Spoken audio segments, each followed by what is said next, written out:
Hello everyone, welcome to Magnet Brains. Myself Pratik Karn और स्वागत करता हूं आपका अपने यूट्यूब चैनल मैग्नेट ब्रेन्स पर, जहां पर आपको मिलता है क्वालिटी कंटेंट, वो भी फ्री ऑफ कॉस्ट। तो आज हम आपके लिए लेकर के आ गए हैं वर्क पावर एनर्जी का मोस्ट इंपॉर्टेंट क्वेश्चंस का पार्ट 1।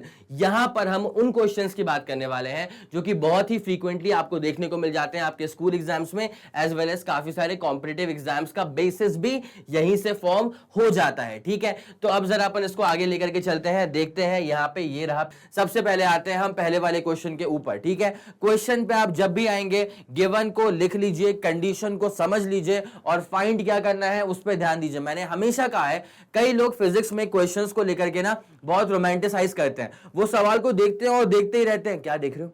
आया समझ?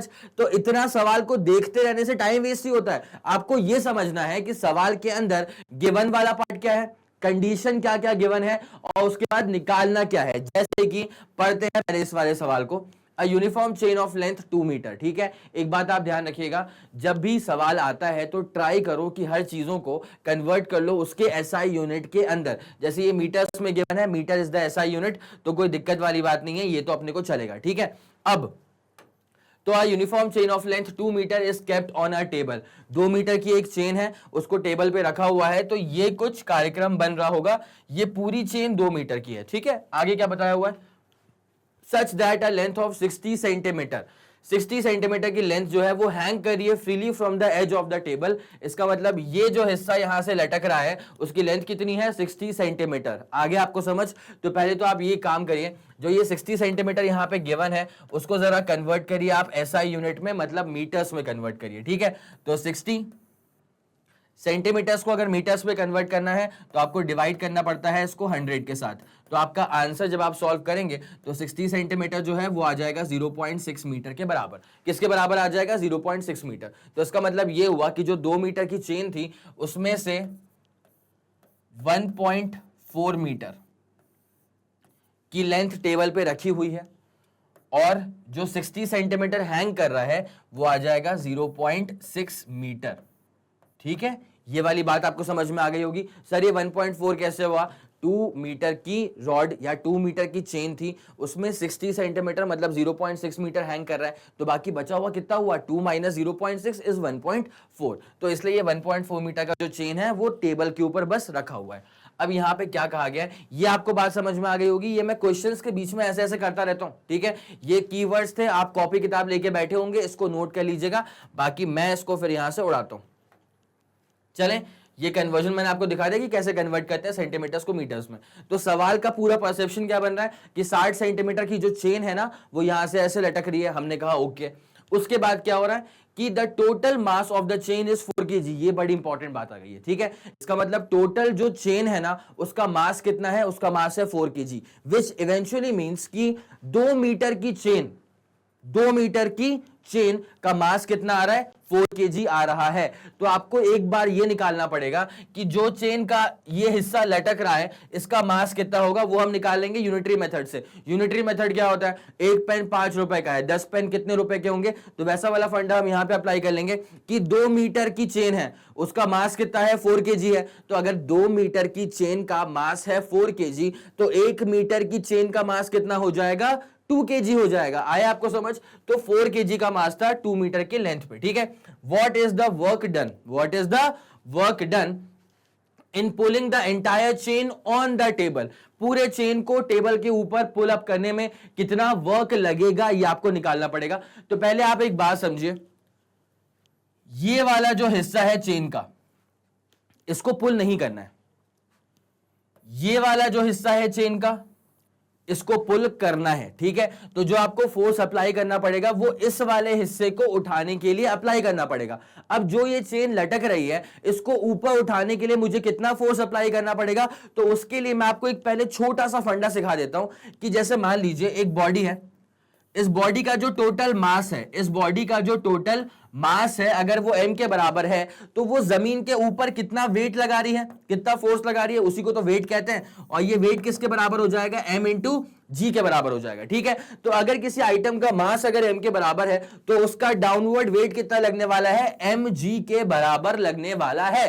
तो यहां पर ये जो रॉड का, ये जो चेन का हिस्सा लटक रहा है ना, इसका नीचे की तरफ वेट कितना होगा वो आपको निकालना पड़ेगा। तो पहले वो निकाल लेते हैं, फिर काम को आगे बढ़ाते हैं। चले, अब जरा गौर करते हुए चलेगा, ये जो रॉड का, जो चेन का जो लेंथ है वो है 0.6 मीटर।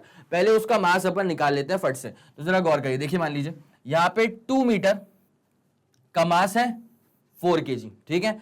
तो अगर 2 मीटर का मास होता है 4 kg, तो 1 मीटर का मास कितना हो जाएगा, जल्दी बताओ। 2 मीटर का मास कितना है 4 kg, तो 1 मीटर का मास कितना हो जाएगा 2 kg।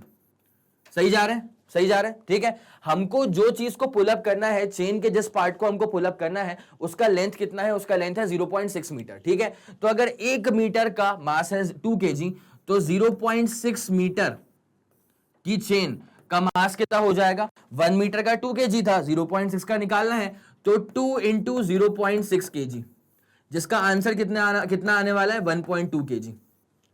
आगे आपको समझ, इसका मतलब यह है कि ये जो चेन हमको दिखाई दे रही है, इसका मास कितना हो गया है, इसका मास हो गया है 1.2 kg। तो हम समझ गए कि mass to be pulled up is 1.2 kg only. ये आ गया है हमारे पास मास का डेटा।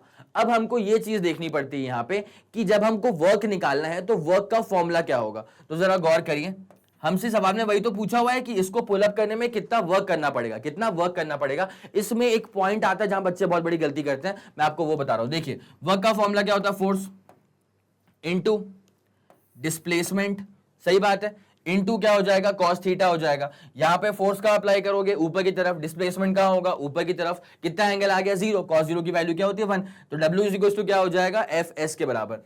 ये जो फोर्स है, कितना फोर्स आपको अप्लाई करना पड़ेगा, अगर मुझे इस चेन को पुल अप करना है तो मुझे कितना फोर्स अप्लाई करना पड़ेगा, इस चेन के वेट के बराबर। कितना फोर्स अप्लाई करना पड़ेगा, इस चेन के वेट के बराबर। अब वेट क्या होता है, वेट होता है m इंटू जी, ठीक है। m की वैल्यू हमें पता है, m कितना आ गया जो हमको पुल अप करना है 1.2 kg का मास है। उसके बाद g की वैल्यू क्या होती है 10 होती है, पुट कर देंगे। सबसे अच्छा खेल जो है डिस्प्लेसमेंट के साथ है, सबसे बड़ा खेल जो है वो यहां पे किसके साथ है, डिस्प्लेसमेंट के साथ है।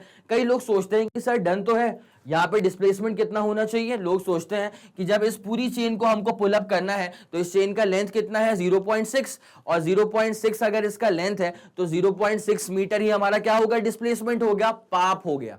ये नहीं होता। क्यों नहीं होता, क्योंकि जब आप इस चेन को पुल अप कर रहे हैं ना, यहां पे एक छोटा सा कॉन्सेप्ट काम करेगा सेंटर ऑफ ग्रेविटी का। जरा गौर करिएगा, इस पूरी चेन की अगर हम बात करें, इसका लेंथ कितना आ गया 0.6 मीटर। इसका जो सेंटर ऑफ ग्रेविटी है, अगर मैंने बहुत सिमेट्रिक बनाया हो तो इसको हम कहेंगे सेंटर ऑफ ग्रेविटी, जो बिल्कुल बीचों बीच आता है, ठीक है।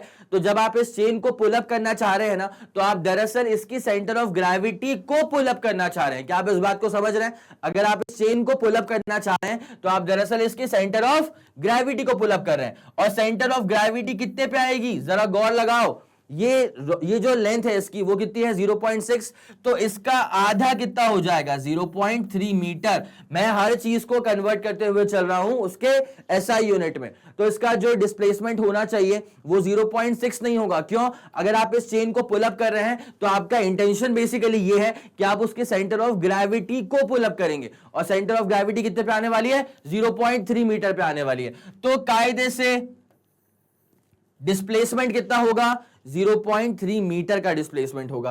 क्या आपको यह वाली बात समझ में आ गई। पूरे चेन को पुल अप तो करना है, बट इंटेंशन यह है कि हमको उसके सेंटर ऑफ ग्रेविटी से पुल अप करना है। किससे करना है, सेंटर ऑफ ग्रेविटी। वो कहां पे आती है, सिमेट्रिकल मिडिल पॉइंट पे आएगी, 0.3 मीटर पे आएगी, ठीक है। अब जब आप वर्क निकालने के लिए आगे बढ़ेंगे, चलें डिस्प्लेसमेंट, ठीक है, डिस्प्लेसमेंट की ही बात मैंने करी है और इसको समझना बड़ा इंपॉर्टेंट था क्योंकि सेंटर ऑफ ग्रेविटी से इसका रिलेशन बैठ रहा है। अब जरा गौर करिए, तो work is equals to m कितना लिया आप लोगों ने, मैंने बताया था, यूनिटरी मेथड को अप्लाई करा। 2 मीटर का मास, 2 मीटर का जो लेंथ था चेन का, उसका मास कितना आ गया 4 kg। 1 मीटर का अगर हो जाएगा तो कितना आएगा 2 kg आएगा। हमारा जो ये वाला जो चेन का जो लेंथ लटक रहा है उसका लेंथ कितना है दरअसल 0.6 मीटर। तो 0.6 मीटर का मास कितना होने वाला है, इट इज जस्ट 1.2 kg। तो 1.2 kg हमारा मास कंसर्न्ड है, इनटू सर ये जी क्या होता है? जी का मतलब होता है एक्सेलरेशन ड्यू टू ग्रेविटी, और एक्सेलरेशन ड्यू टू ग्रेविटी की वैल्यू क्या होती है? 10। वैसे 9.8 भी होती है, 9.8 metre per second square, but approximately हम क्या ले लेंगे उसको? 10 ले लेंगे। यहां सवाल में ऐसा कुछ गिवन तो, चलिए गिवन तो है, सवाल में गिवन है कि जी की वैल्यू क्या लेनी है हमको? 10 लेनी है। अगर नहीं गिवन होती ना तो कई बार अप्रोक्सीमेशन के लिए वैसे भी 10 ले लिया जाता है। उसके बाद एस क्या है? एस है हमारे पास 0.3 मीटर। डन केस है। जैसे हम इसको सॉल्व कर लेंगे तो 1.2 इंटू 10 करेंगे तो कितना आ जाएगा? 12। उसके बाद ये कितना है हमारे पास? 0.3। ठीक है, तो जब इसको सॉल्व करेंगे, चेक कर लीजिए एक बार, एम जी इंटू एस, क्योंकि वर्क का फॉर्मूला क्या आया था? Force into displacement. फोर्स कितना आ चुका है हमारे पास? mg के बराबर। डिस्प्लेसमेंट कितना होने वाला है? ये होने वाला है 0.3 मीटर्स के बराबर। तो जब m की वैल्यू हमने क्या पुट करी? 1.2।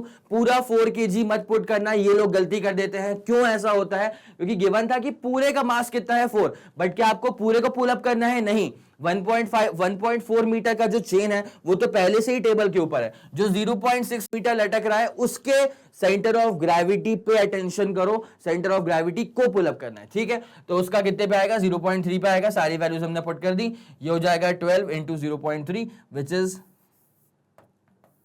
3.6।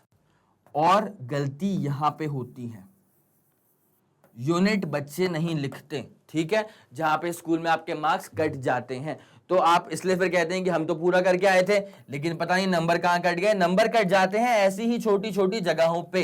ठीक है, तो आपका जो वर्क का फॉर्मूला, वर्क का जो हमारा आंसर आ चुका है वो आ चुका है 3.6 जूल। इसका मतलब इस रॉड के सेंटर ऑफ ग्रेविटी को ऊपर पुल अप करने के लिए हमें कितना वर्क करना पड़ेगा? 3.6 जूल का। यहां पे दो बहुत ही इंपॉर्टेंट पॉइंट्स आ चुके हैं जो कि गलती वाले पॉइंट्स होते हैं। कई लोग मास लेंगे 4 kg, मत लेना, क्योंकि 1.4 मीटर की लेंथ की जो चेन है वो तो पहले से ही टेबल के ऊपर है। जो लटक रहा है बस उसका मास आपको चाहिए। दूसरी गलती क्या करते हैं लोग? डिस्प्लेसमेंट पूरा 0.6 ले लेते हैं। वैसी गलती मत करना तुम, क्योंकि centre of gravity pay attention करो, उसको पुल अप करना है। और तीसरी गलती होती है कि वो कन्वर्जन नहीं लगाते। ठीक है, अगर सेंटीमीटर्स में गिवन है तो उसको आप मीटर्स में कन्वर्ट करिए सर, तभी आपका काम सही जाएगा। तो ये हमारा आ चुका है 3.6 जूल। कॉपी किताब लेके बैठे होगे, फट से इसको नोट कर लेना। ठीक है, ये सब यूनिटरी मेथड्स के साथ। ओके, तो ये आपको बात समझ में आ गई होगी। अब आते हैं फट से अगले वाले क्वेश्चन के ऊपर, इसे करें क्लियर। चलिए, ये वाला क्वेश्चन हमारा डन हो चुका है। अब हम आ चुके हैं दूसरे वाले क्वेश्चन के ऊपर।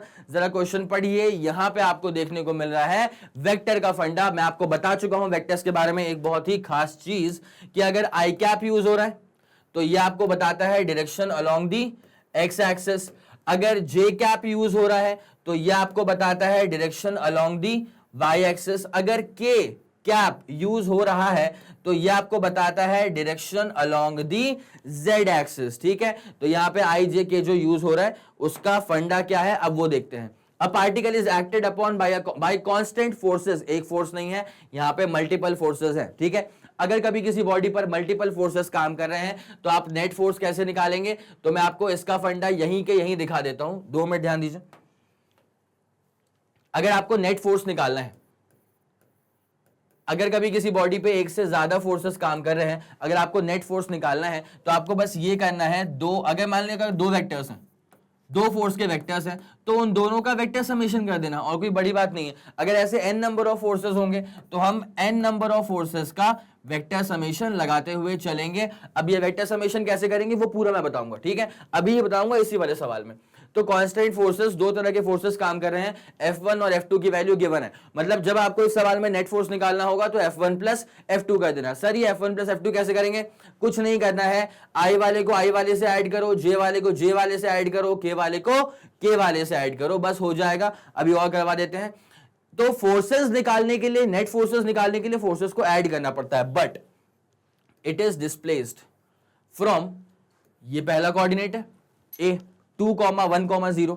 इसका मतलब पता है, ये जो 2 है ना, ये आ रही है value on the x axis. ठीक है, ये जो 1 है ये आ रहा है value on the y axis, ये जो 0 है ये आ रहा है value on the z axis. तो आप इसको ऐसे भी कर सकते हैं, 2 आई कैप, 1 जे कैप और 0 के कैप। ठीक है, मैंने बताया था आई के लिए आप, एक्स के लिए आप क्या यूज करते हैं? आई कैप। वाई के लिए आप क्या यूज करते हैं? जे कैप। और जेड के लिए आप क्या यूज करते हैं सर? के कैप यूज करते हैं। ठीक है, तो आप 2 आई कैप, 1 जे कैप, 0 के कैप भी वर्ड यूज करेंगे, ये वेक्टर्स का डिनोशन। वहां से लेकर के ए से लेकर के बी तक मूव करवा दिया है। अब आपसे पूछा हुआ है कि find the total work done by the forces, ठीक है। तो वर्क पूछा हुआ है और वर्क क्या होता है, ये होता है फोर्स इनटू डिस्प्लेसमेंट। आप अगर सवाल देख रहे हैं तो यहां पे फोर्स वेक्टर में गिवन है, डिस्प्लेसमेंट भी वेक्टर में गिवन है, तो work is defined as the dot product of force and displacement, ठीक है। work is defined as the dot product of force and displacement। Net force कैसे निकालेंगे, फोर्सेस को ऐड कर देंगे। डिस्प्लेसमेंट कैसे निकालेंगे, ये बहुत प्यारा फंडा आएगा यहाँ पे, बिकॉज दो पॉइंट्स गिवन है, ए वाला पॉइंट है और बी वाला पॉइंट है। तो अब ये डिस्प्लेसमेंट कैसे निकाला जाएगा ये जरा आपको बताते हैं, ठीक है। अब शुरू करते हैं काम। देखिए ले लेते हैं बकायदा पूरी ब्लैक स्क्रीन, ठीक है। अब शुरू करते हैं। अब देखिए डिस्प्लेसमेंट कैसे निकाला जाता है। फॉर एग्जांपल मान लीजिए अगर अपने पास एक्स एक्सिस है, वाई एक्सिस है, यहां पर मान लो एक पार्टिकल पहले यहां पे था, ठीक है। एक पार्टिकल पहले यहां पे था, ये थी एक्स की वैल्यू 3 मीटर के बराबर, ठीक है। कुछ समय के बाद वो जो पार्टिकल है वो यहां पहुंच गया, इसकी वैल्यू है 8 मीटर के बराबर, ठीक है। तो ये जो आ रहा है ना अपने पास, ये आ रहा है, मान लीजिए इसको अपन कह लेते हैं R1। क्या कह लेते हैं हम इसको, R1 कह लेते हैं, और इसको हम कह लेते हैं R2।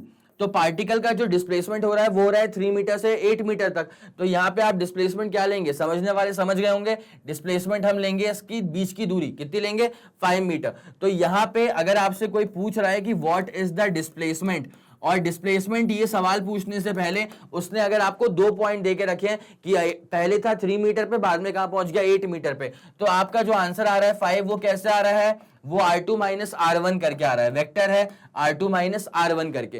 तो डिस्प्लेसमेंट निकालने के लिए आपको क्या करना पड़ता है सर, R2 माइनस R1 का फंडा अप्लाई करना पड़ेगा। यही वाला कॉन्सेप्ट हम यूज करने वाले हैं हमारे इस सवाल में, ठीक है बेटा। तो यहां पे फोर्सेस कैसे निकालेंगे, नेट फोर्स को ऐड कर देंगे, बस वही कहानी होती है। और डिस्प्लेसमेंट निकालने के लिए क्या करना पड़ेगा, ये R1 है, क्योंकि ए से लेकर के बी तक गए हैं, तो जो पहला वाला पॉइंट है वो R1 हो जाएगा, जो दूसरा वाला पॉइंट है वो क्या हो जाएगा, R2 हो जाएगा, ठीक है। तो डिस्प्लेसमेंट निकालने के लिए R2 माइनस R1 का फंडा हमको यूज करना पड़ेगा।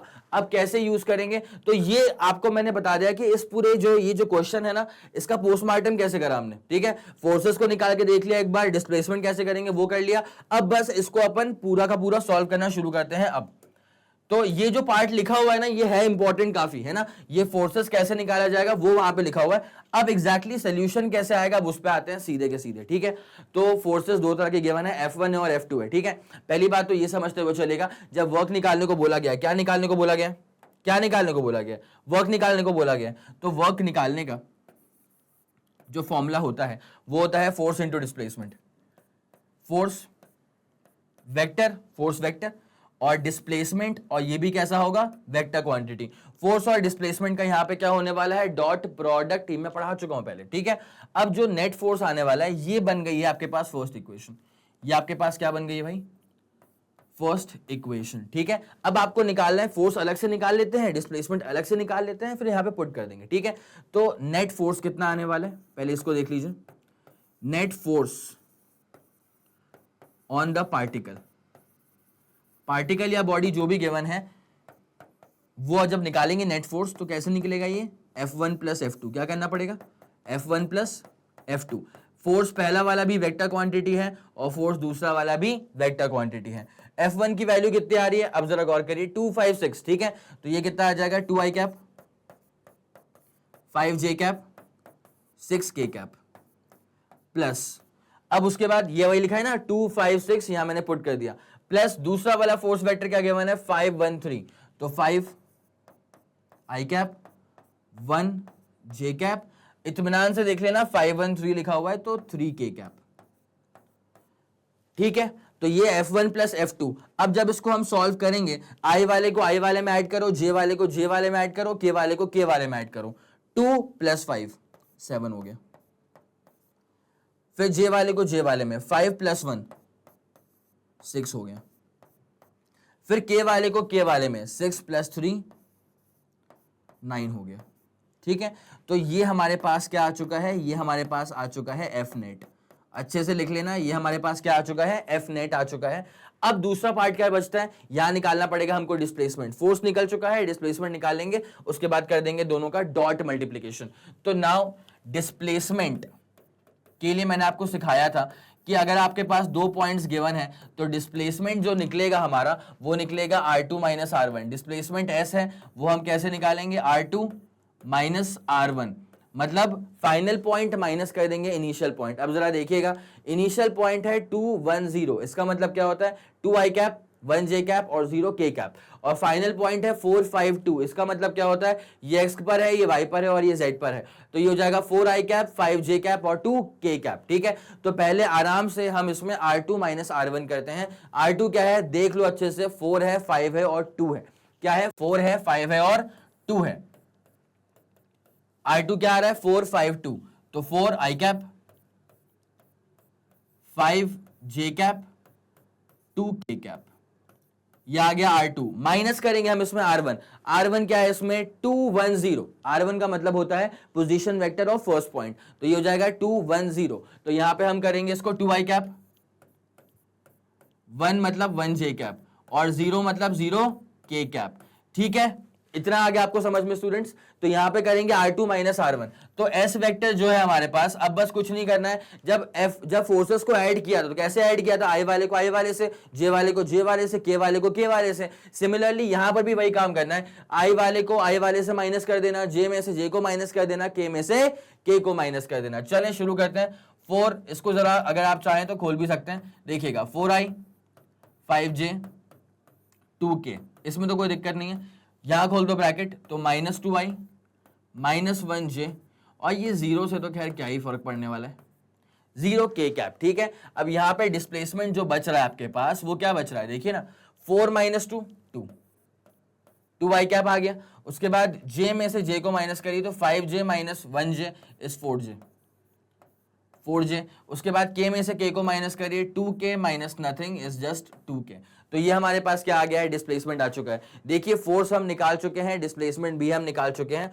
अब बस इसको यहां पे पुट करेंगे, तो फोर्स आ चुका है हमारे पास, सिमिलरली डिस्प्लेसमेंट भी आ चुका है हमारे पास। अब क्या निकालना है, बस वर्क निकालना है। क्या निकालना है, बस वर्क निकालना है। तो वर्क निकालना अब तो आसानी है हमारे लिए।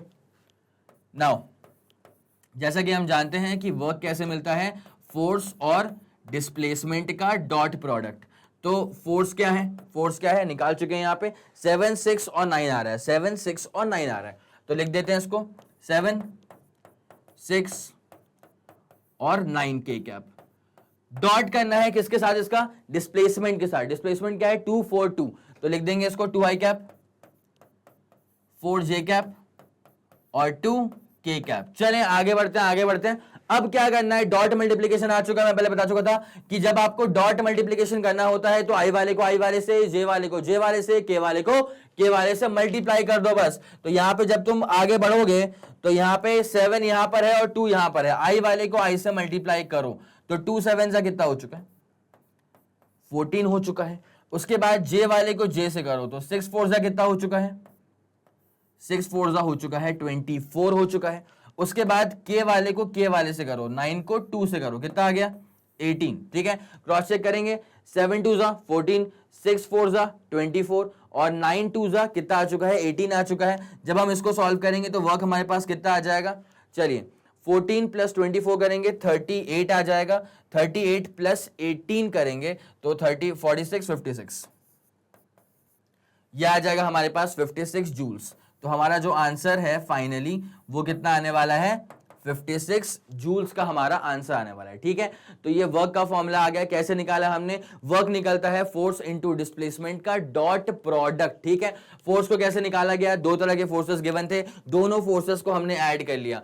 2 5 7 आ चुका है, उसके बाद 5 1 6 आ चुका है और 6 3 9 आ चुका है। ये हमारा फोर्स हो चुका था, नेट फोर्स एडिशन से मिला है। उसके बाद डिस्प्लेसमेंट कैसे निकाला गया है, R2 माइनस R1 करके। R2 और R1, R1 मतलब इनिशियल पॉइंट 2 1 0, R2 मतलब फाइनल पॉइंट 4 5 2, तो 4 माइनस 2 करेंगे तो वैसे भी यहाँ पे 2 आता है। उसके बाद J में से J को माइनस करा मतलब 5 माइनस 1 करा 4 आ गया, और 2 माइनस नथिंग करा तो 2 आ गया। कोई दिक्कत वाली बात तो नहीं है, ये डिस्प्लेसमेंट आ चुका था, बस इनका कर दिया डॉट प्रोडक्ट और ये रहा आपके सामने आंसर फाइनल। ठीक है, डॉट करना जब होता है तो फिर i वाले को i से करते हैं मल्टीप्लाई, तो 7 2 14, j वाले को j से करेंगे 24 और k वाले को k से करेंगे मतलब 9 2 18। 14 प्लस 24 करेंगे 38 आ जाएगा, 38 प्लस 8 करेंगे 46 और ये 56। ये हमारा आंसर डन है। इसको कॉपी किताब लेके आप बैठे होंगे, इसको जल्दी से नोट कर लीजिए। ये बहुत ही इंपॉर्टेंट तरह का क्वेश्चन है, ऐसा पैटर्न बहुत फेमस है।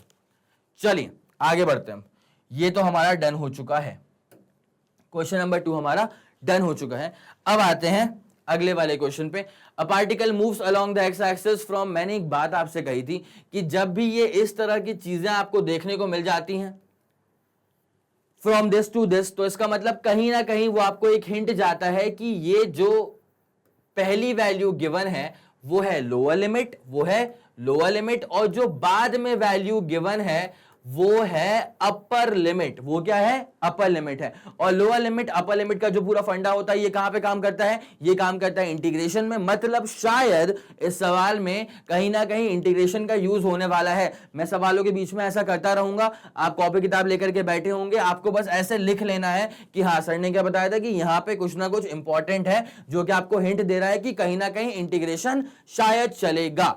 चलिए, तो ये मैंने आपको बताया। अब जरा देखते हैं सवाल में गिवन क्या है। तो एक पार्टिकल है जिसको मूव करवाया गया है, डिस्प्लेस करवाया गया है अलोंग द एक्स एक्सिस। तो वेरिएबल यहां पे क्या होने वाला है? X is going to be the variable. ठीक है, from x equal to 0 to x equal to 5 under the influence of a force. ठीक है, फोर्स आ गया, बिना फोर्स के वर्क वैसे भी नहीं होता है। ठीक है, force is given by this this this, find the work done in the process. Work निकालने का फॉर्मूला क्या होता है? Force into displacement. अगर आप ये सोच रहे हैं कि एफ एस कॉस थीटा क्यों अप्लाई नहीं कर रहे, तो अब थीटा गिवन नहीं है, थीटा पूछा नहीं है, मतलब थीटा काम का नहीं होने वाला है। तो यहां पर हम वो वाला फॉर्मूला अप्लाई नहीं करेंगे, एक और सिंपल सा फॉर्मूला अप्लाई करेंगे। बट ध्यान दीजिए, इक्वेशन आ रही है। क्या आ रही है? इक्वेशन आ रही है। लिमिट्स गिवन है। क्या गिवन है? लिमिट्स गिवन है। इसका मतलब इंटीग्रेशन तो यहां पे होने वाला है। अब इंटीग्रेशन को हम यहां पे कैसे लगाएंगे, अब जरा उसके बारे में देख लेते हैं। तो पहली बात, पार्टिकल मूव कर रहा है 0 से लेकर के, पार्टिकल मूव कर रहा है यहां पे 0 से लेकर के 5 तक। तो एक काम करा जाए, इसमें पार्टिकल को एक बार दिखा देते हैं यहां बना करके। ठीक है, तो ये x है, ये y है और ये z आ रहा है। तो यहां पे पहले पार्टिकल रहा होगा, यहां पर पार्टिकल पहले रहा होगा, जो कि रहा होगा 0 मीटर। क्या रहा होगा? 0 मीटर। उसके बाद पार्टिकल पहुंच गया होगा यहां कहीं, मान लेते हैं। ठीक है, और ये जो दूरी है, ये दूरियां कितनी है यहां पे? 5 मीटर। और ये दूरी ट्रैवल कौन से एक्सिस पे करी गई है? एक्स एक्सिस पे करी गई है। ठीक है, तो ये आ गया है पार्टिकल का फाइनल पोजीशन 5 मीटर की दूरी पे। अब ये जो फोर्स है ये गिवन है, वर्क निकालना है आपको। तो वर्क निकालने का बेसिक फॉर्मूला क्या होता है? Force into displacement. ठीक है, अब यहां पे क्या होगा कि लिमिट्स तो लगने वाली हैं, मतलब सिर्फ x का टर्म यूज मत करना, यहां पे कहीं ना कहीं dx आएगा। क्या आएगा? x नहीं, सिर्फ x नहीं आएगा, यहां पे dx आएगा। ठीक है, वर्क का फॉर्मूला क्या होता है? Force into displacement. अगर डिस्प्लेसमेंट छोटा होगा तो वर्क भी छोटा होगा ना, छोटा होगा मतलब dw। तो ये वाला पहला प्राइमरी इक्वेशन है जहां पे हमको सवाल को बिल्डअप करना शुरू करना पड़ेगा। ठीक है, अब जरा आते हैं इस सवाल के ऊपर।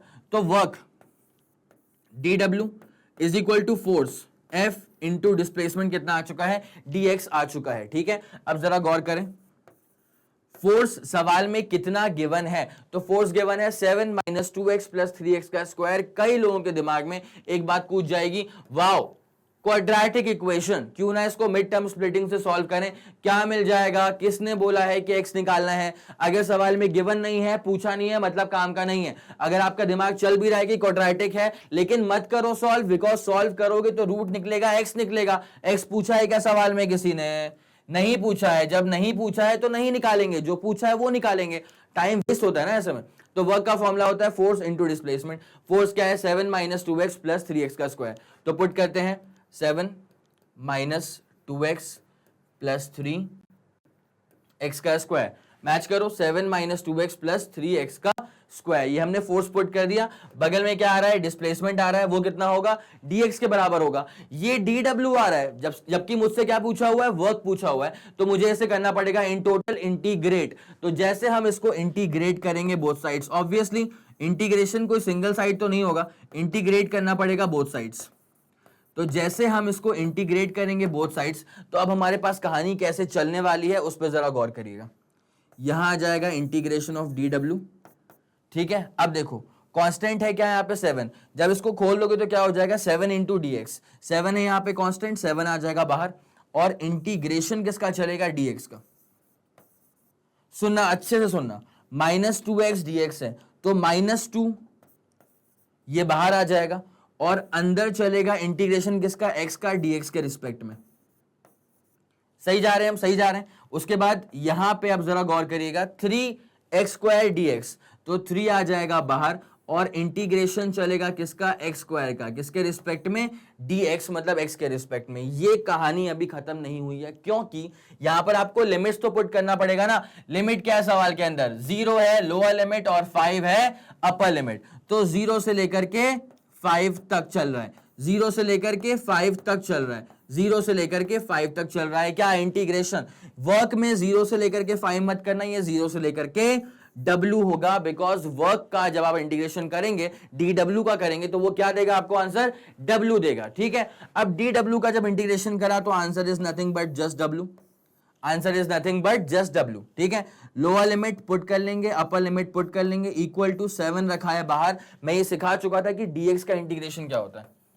एक रॉड है, इसकी लेंथ कितनी है, मान लो x के बराबर है। अगर इसको मैंने तोड़ दिया तो जो इसके छोटे छोटे टुकड़े बचेंगे, जो इसके छोटे छोटे टुकड़े बचेंगे उसको x नहीं बोल सकता मैं, उसे मैं क्या बोलूंगा dx, बिकॉज वो बहुत ही छोटा है। इसको भी x नहीं बोल सकता मैं, इसको मैं क्या बोलूंगा dx, क्योंकि वो बहुत ही छोटा है। ठीक है, तो अगर कोई चीज बहुत छोटी है तो फिर आप उसको x नहीं बोलेंगे, आप उसको dx बोलेंगे अगर x की बात करें तो। ठीक है, अब यहां पे क्या होगा, dx था तो उसका इंटीग्रेशन क्या बचेगा, ध्यान देना, x बचेगा।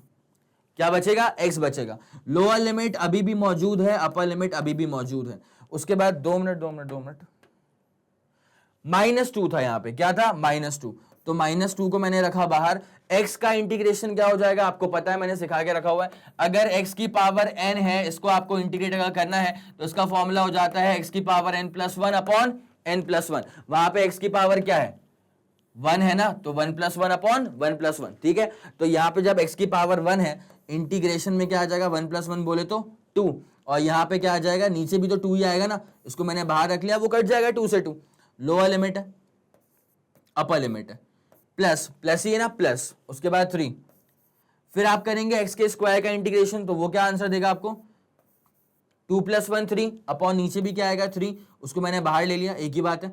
0 से लेकर के कहां तक चल रहे हैं, 5 तक चल रहे हैं। ठीक है, अब यहां पे काटा पीटे आप मचा देंगे तो 2 से 2 अब गायब हो जाएगा, इसको आप बचा नहीं पाएंगे, ये भी गायब हो जाएगा। ठीक है, अब क्या होता है, जब आपका इंटीग्रेशन हो चुका है, अब यहां जो फाइनल स्टेप आता है वहां पे आपको ये करना पड़ता है, upper limit minus lower limit. Upper limit कितनी है, यहां पे W है, लोअर लिमिट क्या है यहां पे 0, तो अपर लिमिट पुट करेंगे W minus lower limit put करेंगे 0, इक्वल टू 7 को रखिए बाहर।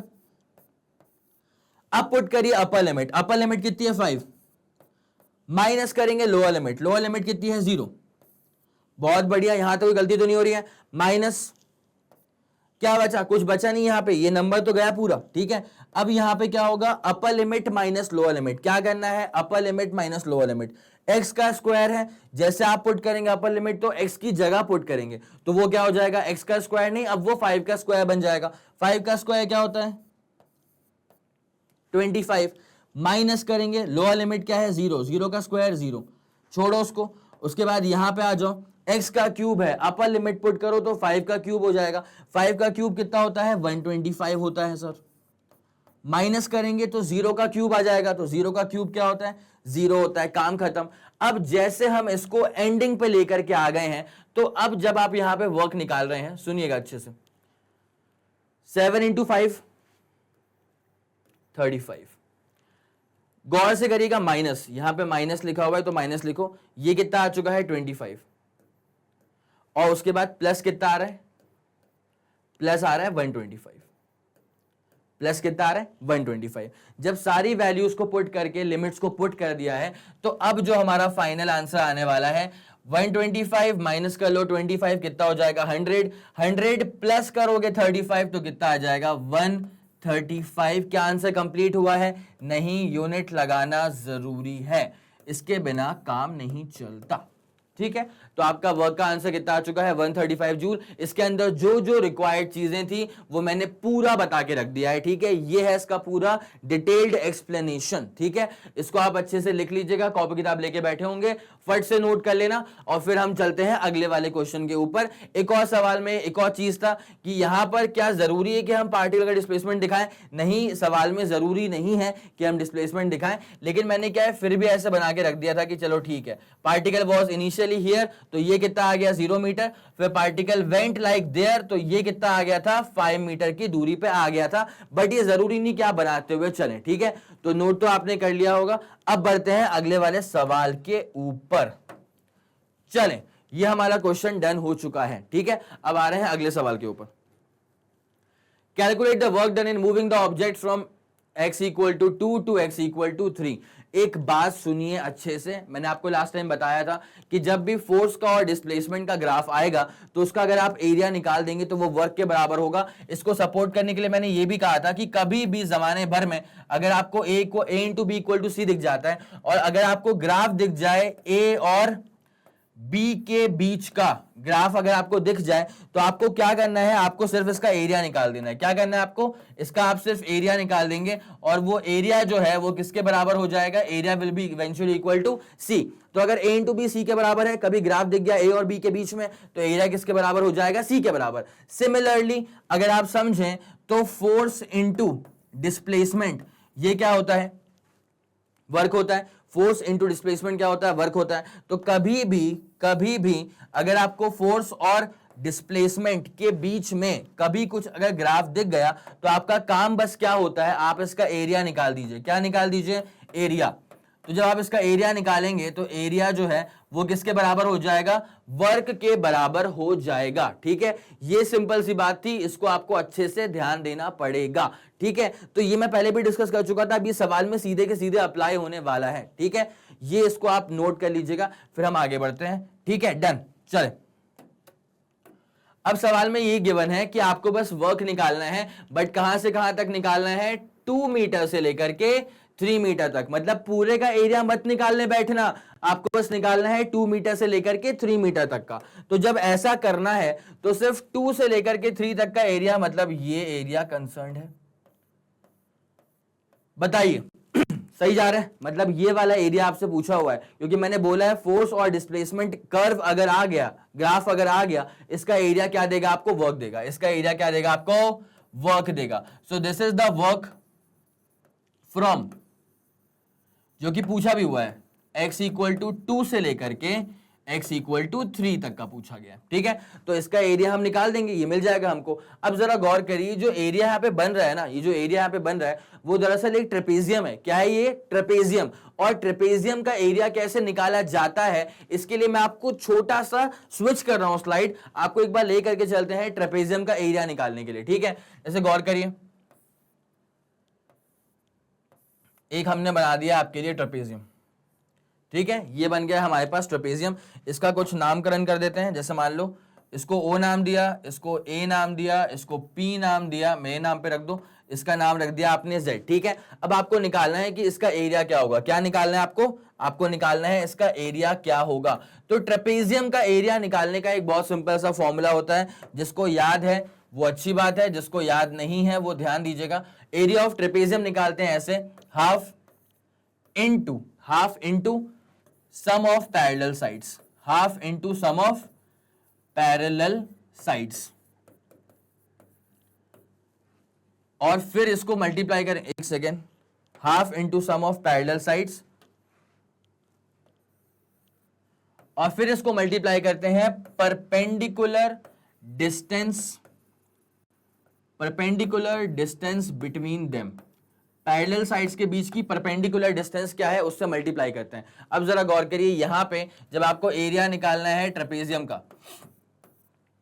Half into sum of parallel sides, ये क्या है, AO और PZ, these are the parallel sides. तो इनका समेशन कर देंगे AO प्लस PZ का, तो half into summation of parallel sides और इसको फिर मल्टीप्लाई कर देंगे परपेंडिकुलर डिस्टेंस बिटवीन देम। इन दोनों पैरेलल साइड्स के बीच का जो परपेंडिकुलर डिस्टेंस है वो O से लेकर के Z तक की दूरी है, तो यहां इसको मल्टीप्लाई करेंगे O2 लेकर के Z, that's it, this gives the area under trapezium. ठीक है, ये आप अच्छे से नोट कर लीजिएगा बिकॉज ये अगले वाले में काम आने वाला है। ठीक है, चलें आगे बढ़ते हैं अब।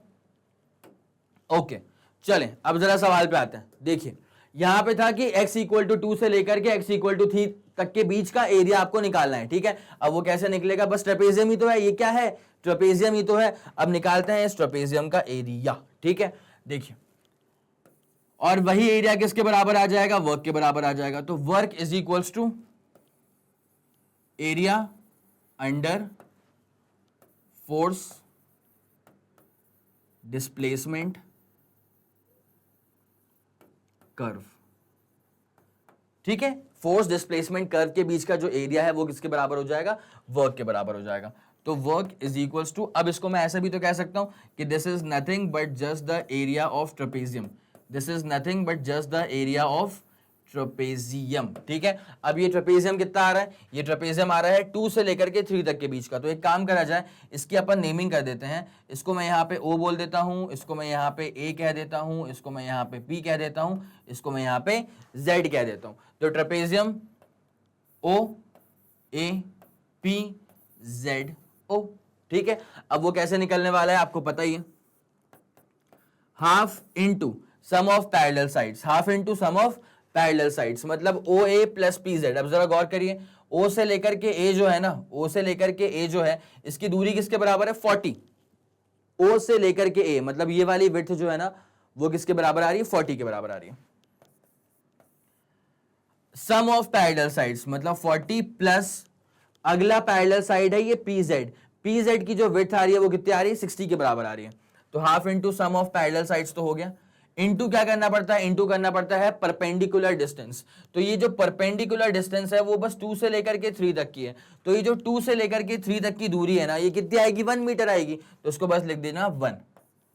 आगे आपको समझ, ये है 2 से लेकर के 3 तक की परपेंडिकुलर डिस्टेंस जो है वो 1 मीटर के बराबर है, that's it, it's as simple as that. तो वो कितना आने वाला है, हाफ इंटू 40 प्लस 60 कितना हो चुका है, 100 हो चुका है, इंटू 1 हो चुका है, मतलब काम खत्म हो गया आपका। तो 100/2 is your answer, 100/2 is your answer. कितना आंसर आ गया हमारे पास, क्या ये कंप्लीट हुआ है, नहीं, जूल्स लिखना जरूरी है। ठीक है, डन। अब आपका सवाल पूरा खत्म हो चुका है। तो ये जो वर्क आपको निकालना था, ये वर्क निकालना था ग्राफ के सहारे, और फोर्स और डिस्प्लेसमेंट का जो ग्राफ होता है अगर आप उसका एरिया निकाल देंगे so that will be eventually equal to the work done, जो कि हमारे पास यहाँ पे खत्म हो चुका है। ठीक है, आई गेस आपको ये सवाल समझ में आ गया होगा। कॉपी किताब लेकर के तुम लोग बैठे होगे अच्छे से, तो बस नोट कर लो इसको। ठीक है, चलें, तो ये हमारा आंसर खत्म हो चुका है। अब जरा आगे बढ़ेंगे, आगे बढ़ते हैं, आगे बढ़ते हैं, आगे बढ़ते हैं। अब नया सवाल आ चुका है, a body moves from point A to point B under the action of a force varying in magnitude. इसका मतलब जो फोर्स है वो वेरिएबल नेचर का फोर्स है। फोर्स कैसा है, वेरिएबल नेचर का है, as shown in the given diagram या figure. Obtain the work done given that force is expressed in newton. ये तो बहुत ऑब्वियस सी बात है, फोर्स की यूनिट क्या होती है, न्यूटन होती है, और डिस्प्लेसमेंट किस में आता है, मीटर्स में आता है। ठीक है, अब यहाँ पे आपको निकालना है कितना वर्क डन होगा। एक सिंपल सी बात जो आपको यहाँ पे समझनी चाहिए वो ये है कि अगर फोर्स और डिस्प्लेसमेंट का ग्राफ गिवन है तो आप इसका बस एरिया निकाल दीजिए, क्या मिल जाएगा आपको, वर्क मिल जाएगा। क्या मिल जाएगा आपको, वर्क मिल जाएगा। तो इसको अच्छे से नोट कर लेना कि वर्क डन इज, ये सवालों में ना एक बार लिख करके आना टॉप पे, ठीक है, कि work done is area under force displacement curve. इसको बना लो टॉप लाइन, इसको बना लो टॉप लाइन, ये बहुत काम आती है। ठीक है, तो work done is the area under force displacement curve. अब ये रहा आपका फोर्स और डिस्प्लेसमेंट का कर्व, आपको निकालना है कि यहां पे कितना टोटल वर्क डन हो रहा होगा। अब जरा गौर करें, पहले ये अपने पास आ गया एक रेक्टेंगल, इसका एरिया निकालो। ये आ गया ट्रेपेजियम, इसका एरिया निकालो। ये आ गया ट्रेपेजियम, इसका एरिया निकालो। ये राइट एंगल ट्रायंगल आ गया, इसका एरिया निकालो। ये सब प्लस में होगा बिकॉज ये पॉजिटिव एक्स एक्सिस में जा रहा है, पॉजिटिव एक्स और वाई में प्लेन में जा रहा है। ये वाला जो है ना, ये डायरेक्शन उल्टी दिखा रहा है, तो इसका एरिया निकाल करके आपको माइनस करना पड़ेगा। इस बात को समझना बहुत जरूरी है, सबको प्लस करते हुए नहीं चलना है। ये वाला एरिया प्लस में आएगा वो लाजमी सी बात है, लेकिन ये वाला एरिया कैसा आएगा, माइनस में आएगा। तो एक बार जरा ग्राफ के ऊपर ऐसा बना देना कि ये ऊपर वाला प्लस है और नीचे वाला कैसा है, माइनस है। बाकी वर्क निकालना है, मतलब एरिया निकालना है, वो अब निकाल देते हैं इसको फट से, ठीक है। लिख लेना है इसको, ऊपर वाला प्लस है और नीचे वाला माइनस है। चलें, अब निकालना है वर्क। तो वर्क निकालने के लिए सबसे पहले अब शुरू करते हैं कि this is area of this rectangle, area of this rectangle. अब एरिया कैसे निकल रहा है रेक्टेंगल का, यहां पे लेंथ इनटू ब्रेड्थ कर दीजिए, it's as simple as that. तो यहां पे अब जरा गौर करिए कि लेंथ कितनी है, यहां पे ये 2 हो जाएगा और ये वाला हिस्सा कितना हो जाएगा, 10। तो 2 इंटू 10। अच्छा एक और चीज, ये 2 मत लेना, ये 1 लेना। क्यों? क्योंकि 1 से लेकर के 2 पहुंच रहे हो ना, 1 से लेकर के 2 पहुंच रहे हो, तो ये वाला जो हिस्सा है, ये वाला हिस्सा कैसा आ रहा है, 1 से 2 तक की दूरी कितनी होती है, 1 मीटर। तो यहां पे आपको लेना पड़ेगा इसको, एक सेकेंड, यहां पे आपको इसको लेना पड़ेगा सिर्फ 1, सिर्फ और सिर्फ कितना लेना पड़ेगा इसको, 1, ठीक है। अब जरा आगे बढ़ते हैं, इसमें आते हैं। चलिए, तो लेंथ कितनी आ रही है इसकी, 1 के बराबर, इनटू अब इसकी जो ब्रेड्थ है वो कितनी आ रही है, ये आ रही है 0 से लेकर के 10 तक पहुंच गया, मतलब 10 के बराबर। ये हमने पहले वाले का तो कार्यक्रम खत्म कर दिया, ठीक है, मतलब इसकी तो हमने बात कर ली, ठीक है। अब अगली बात किसकी होने वाली है, ट्रेपेजियम की। किसकी होने वाली है, ट्रेपेजियम की। तो ट्रेपेजियम का जब एरिया निकलता है, करवाया था half into sum of parallel sides, half into क्या होगा, इंटू होगा बेटा सम ऑफ पैरेलल साइड्स, ठीक है। जब आप 2 से लेकर के 3 है, ये जो केएल वाले की आप जब बात करेंगे, तो जब ये वाले फिगर की हम बात करेंगे, तो इसका जो सम ऑफ पैरेलल साइड्स है वो इसका और इसका समेशन आएगा। कलर चेंज करते हैं, अलग कलर कुछ लेके चलते हैं। तो अब आपको ये वाला एरिया कंसर्न्ड है, आप किससे कंसर्न्ड हो, ये ग्रीन वाले एरिया से आप कंसर्न्ड हो, ठीक है। तो सम ऑफ क्या होने वाला है, पैरेलल साइड्स होने वाला है। तो जब आप पैरेलल साइड्स का समेशन करेंगे, जरा ध्यान दीजिएगा, ये 2 से ये जा रहा है 10 तक, ये कहां जा रहा है, 10 तक। ये जो है ना, ये 2 से k तक की दूरी वो किसके बराबर आ रही है, 10 के बराबर आ रही है, सम ऑफ पैरेलल साइड्स। तो ये 10 प्लस अगला साइड कितना है, ये 3 से l जा रहा है, जो कि 15 की हाइट पर है। 3 से जो l जा रहा है उसकी हाइट क्या है, 15। तो ये half into sum of parallel sides हो चुका है। उसके बाद इसको मल्टीप्लाई करना पड़ता है परपेंडिकुलर डिस्टेंस। जरा गौर करिए, ये जो है ना, ये 2 से 3, इसे हम कहेंगे परपेंडिकुलर डिस्टेंस, जो कि सिर्फ 1 मीटर की दूरी लेकर के आ रही है। यह आ गया अपने पास एरिया ऑफ द ट्रेपेजियम, ठीक है। ये वाला काम खत्म हो गया। तो एरिया ऑफ रेक्टेंगल जो मैंने यहां बताया था वो कर दिया। उसके बाद एरिया ऑफ द ट्रेपेजियम वो भी यहां पे डन हो गया है। उसके बाद फिर आपको निकालना पड़ता है area of the right angle triangle. क्या निकालना पड़ेगा आपको, area of the right angle triangle. एक नया कलर ले लेते हैं, ये निकालना है आपको, area of the right angle triangle. अब वो कैसे निकलता है, राइट एंगल ट्राइंगल का एरिया निकालने का तरीका होता है half into base into height, half into base into height. अब जरा गौर करिए, तो यहां पे जो राइट एंगल ट्राइंगल है उसका हाफ तो लिख दिया, इंटू बेस क्या होगा, तो इसका बेस होगा 3 से 4 तक की दूरी क्या होती है, 1 मीटर। तो हाफ इंटू बेस इंटू, अब जरा हाइट पे गौर करिए, हाइट कितनी है इसकी, 3 से l, 3 से l कितना गया, 15। आप समझ रहे हैं, half into base into height करा है, तो बेस कितना है इसका 1 के बराबर, और हाइट कितना आ रहा है इसका, हाइट आ रहा है इसका टोटल 15 के बराबर। तो half into base into height, ये हमारा कार्यक्रम हो चुका है, ठीक है।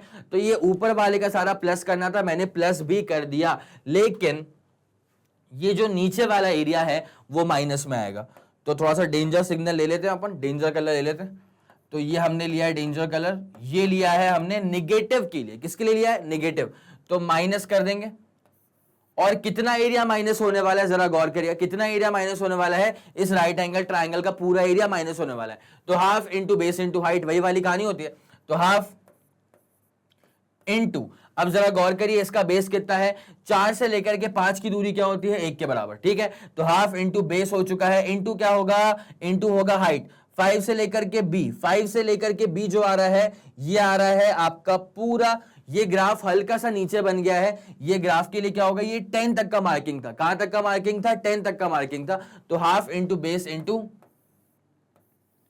मार्किंग कितनी आ गई है, 10 पे आ गई है, ठीक है। तो इसको हम मान लेते हैं 10, ठीक है। तो half into base into height हमारा हो चुका है। अब जरा गौर करिए, जब इसको हम पूरा सॉल्व करेंगे तो हमारा आंसर क्या आने वाला है, वर्क इज इक्वल टू, ये आ चुका है 10, इसको लेके कोई दिक्कत नहीं है, कोई परेशानी नहीं है इसको लेकर के, प्लस यहां पे जरा देखिए 10 प्लस 15 कितना हो जाएगा 25, ये 25 हो गया और 25/2 कर देंगे तो 25/2 कितना होता है 12.5 होता है, कितना होता है 12.5 होता है। उसके बाद फिर वापस ये कितना आ जाएगा 15 into 1 कितना होता है 15, 15/2 कितना होता है 7.5, 15/2 कितना होता है 7.5। और उसके बाद फिर आपको माइनस करना है, क्या करना है माइनस करना है, और कितना माइनस करना पड़ेगा ये 10/2, 10/2 कितना होता है 5, जस्ट 5 को माइनस करना पड़ेगा। जैसे आप इसको लेकर के आगे बढ़ेंगे तो वह कितना आने वाला है 10 प्लस 12.5 प्लस 7.5, जब आप इन दोनों को ऐड करेंगे 19 प्लस 1 20, 20 प्लस 10 कितना हो जाएगा 30, और उसमें से माइनस कितना करना पड़ेगा आपको 5 को।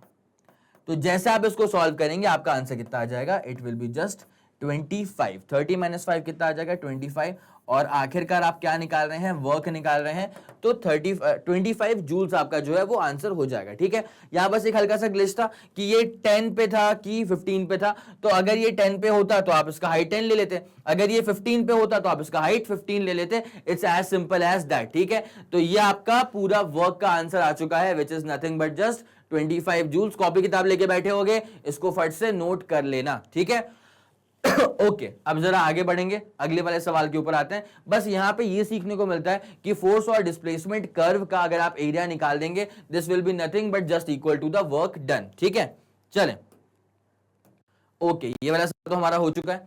अब आते हैं अगले वाले सवाल पर, the displacement x of a particle of mass 5 gram, body mass कितना है 5 ग्राम है, इसको हम केजी में कन्वर्ट कर लेंगे। ठीक है 1000 डिवाइड कर दीजिएगा, आप केजी में कन्वर्ट हो जाता है। 5 ग्राम को अगर मैं डिवाइड कर दूंगा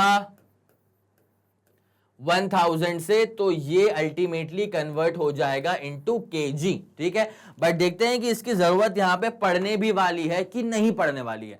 द डिस्प्लेसमेंट एक्स यहां पे क्या हो चुका है डिस्प्लेसमेंट हो गया है, इस बात को भी हम समझ जाएंगे। तो displacement x of a particle of mass distance moving in one dimension under the action of a constant force, यहां पर फोर्स दे दिया है कांस्टेंट भाई, is related to time by the equation.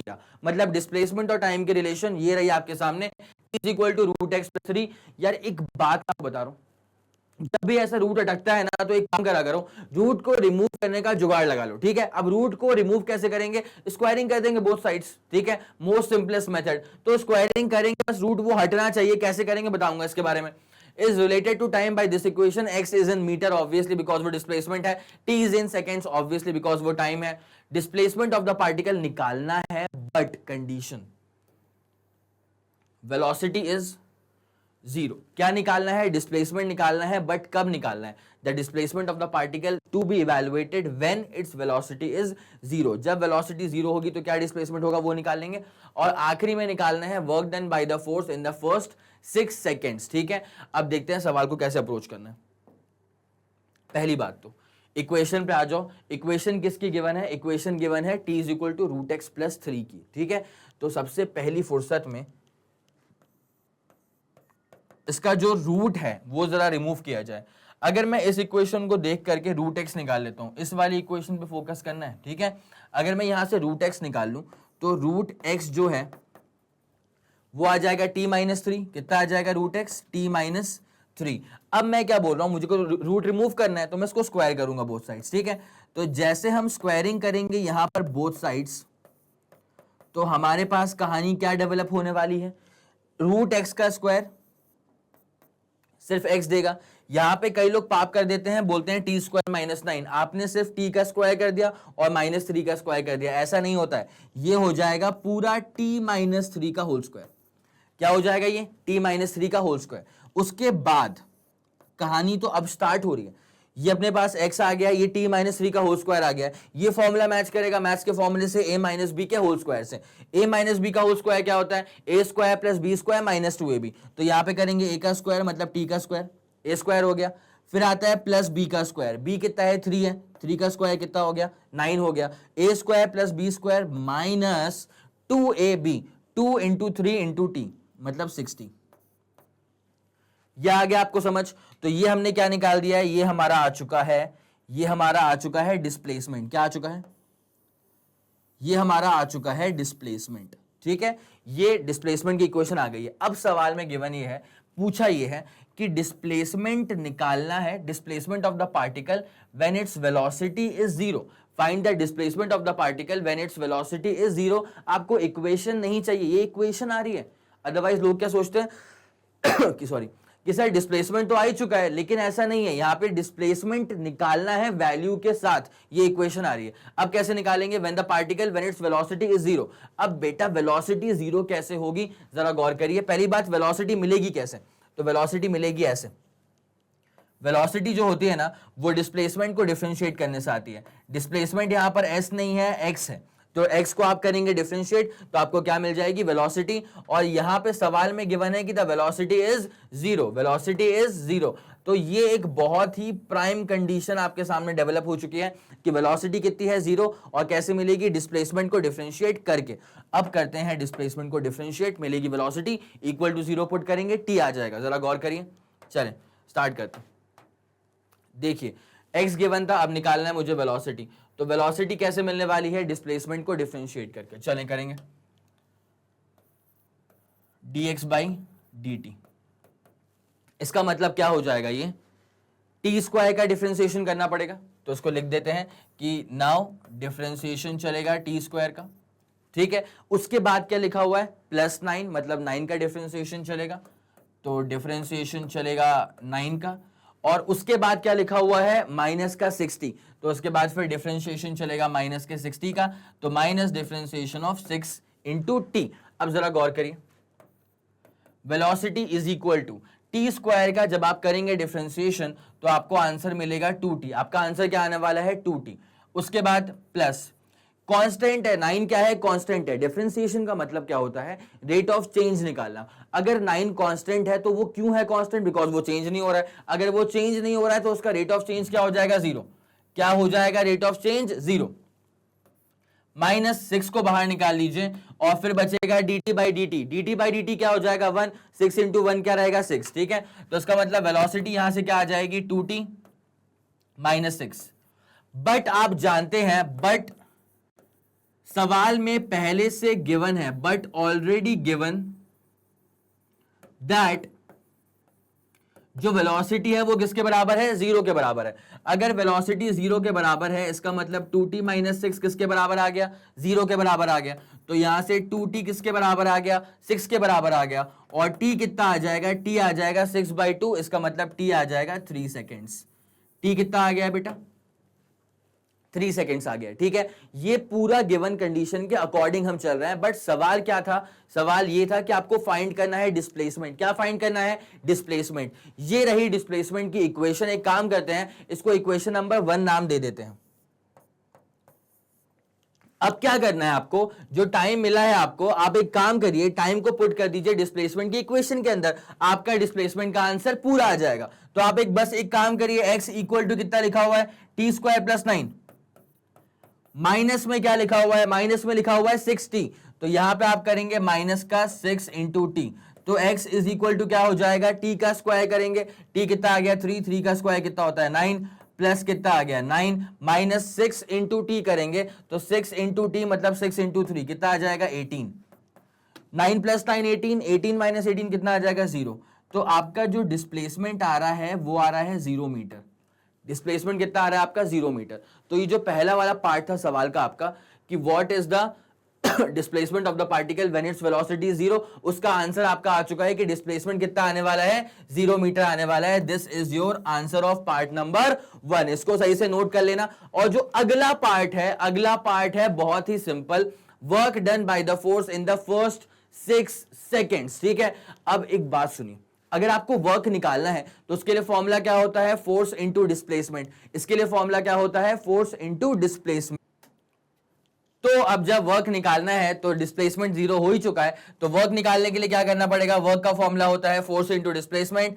Force की बात अगर छोड़ भी दी जाए तो भी डिस्प्लेसमेंट का आंसर कितना आ गया है? 0। मैं मानता हूं कि डिस्प्लेसमेंट यहां पे s लिखा हुआ है, लेकिन हमने अपने क्वेश्चन में x लेकर चला हुआ है, तो x का आंसर कितना आ गया? 0 आ गया, जिसकी वजह से वर्क भी कितना आ जाएगा? 0। क्या ये सवाल डन हो चुका है? सर इसमें यूनिट लगानी पड़ती है।